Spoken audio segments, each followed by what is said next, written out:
It's really important that people have their flu jab in order to prevent themselves from becoming unwell. For healthcare staff, there's an additional reason to prevent outbreaks occurring in the hospital and to prevent you from taking flu to one of your patients, particularly in the community.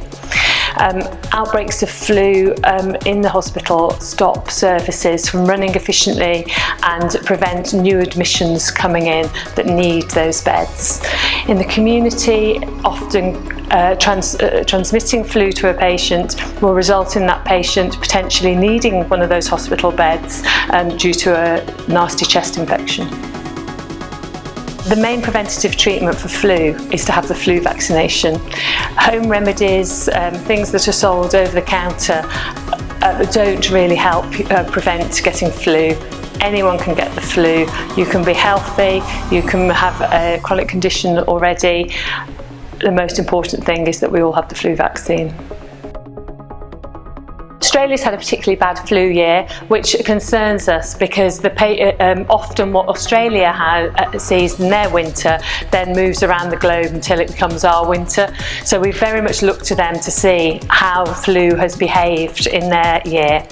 They've had their worst year on record for a number of reasons, but predominantly the flu started to circulate a lot earlier than they've seen before.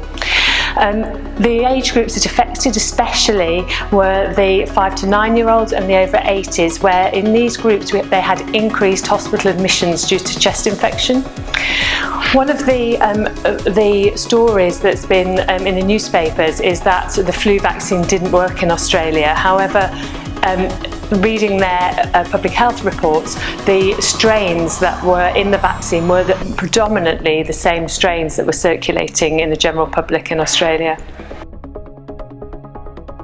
Another reason to have the flu vaccination this year is that for every healthcare worker vaccinated in the trust, we're going to give £2 to P3.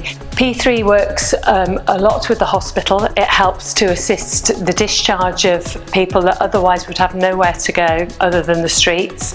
It also helps to take people who don't have a permanent residence to appointments, healthcare appointments, even to get the flu vaccination.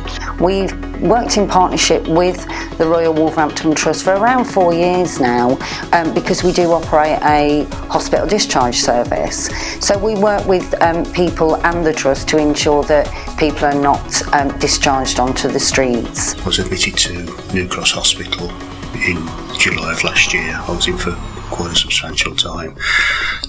During that time, the accommodation that I've been living in, they lost their funding for it, so it turned out that when I did come out of hospital I would be homeless, and this is where the hospital put me in touch with P3.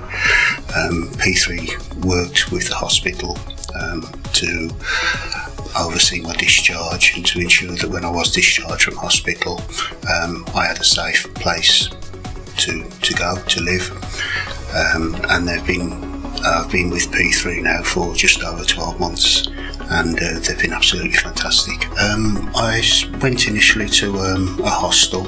I was there for probably around 5 to 6 months. During that time they gave me support with regards to benefits and just general morale support as well. Obviously I was still coming to my hospital appointments at the same time. In January of this year I was moved into what they call the stage 3, which is actually coming out of the hostel environment and being placed into a shared house. So you still get the support, but it's sort of a halfway house between full support of the hostel and going back out into the mainstream. So it's been really positive, and to be fair, I don't know what I'd do without them. If we raise £100, that's going to help us to put somebody in a bed and breakfast.